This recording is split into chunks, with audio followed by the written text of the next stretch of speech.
There are a number of different types of thermometers, and you need to use a thermometer daily with every product you're working with.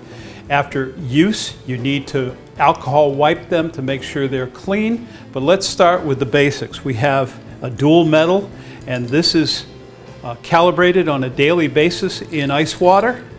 And you would look to see that it reads 32 degrees or very close to it in the water. If not, there's a bolt on the bottom and you turn it till it hits 32 degrees. That would correctly calibrate that unit. And make sure after you do it, you wipe it clean with an alcohol wipe and into its sabber.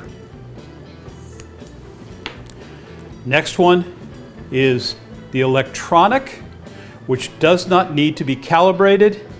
They're wonderful little units. There are two different types. There's one that reads temp and there's one that reads instantaneously the temp.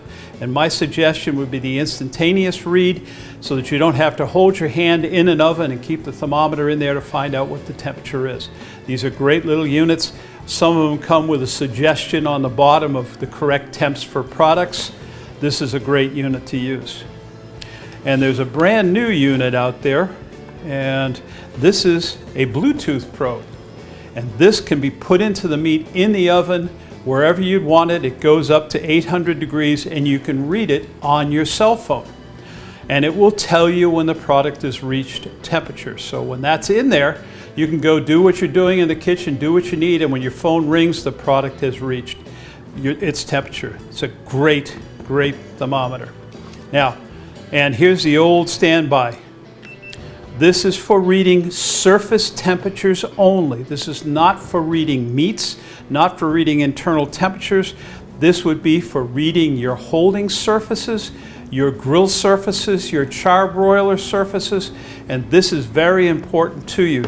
In reading temperature, you have to make sure that the oven or the grill or the charbroiler is cooking correctly to temperature.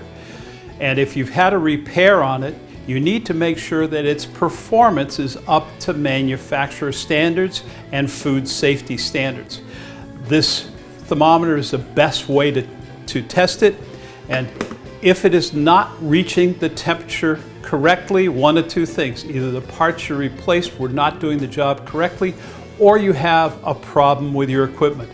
But if the equipment isn't performing correctly, you cannot produce a product that's safely cooked in the correct amount of time for your customer.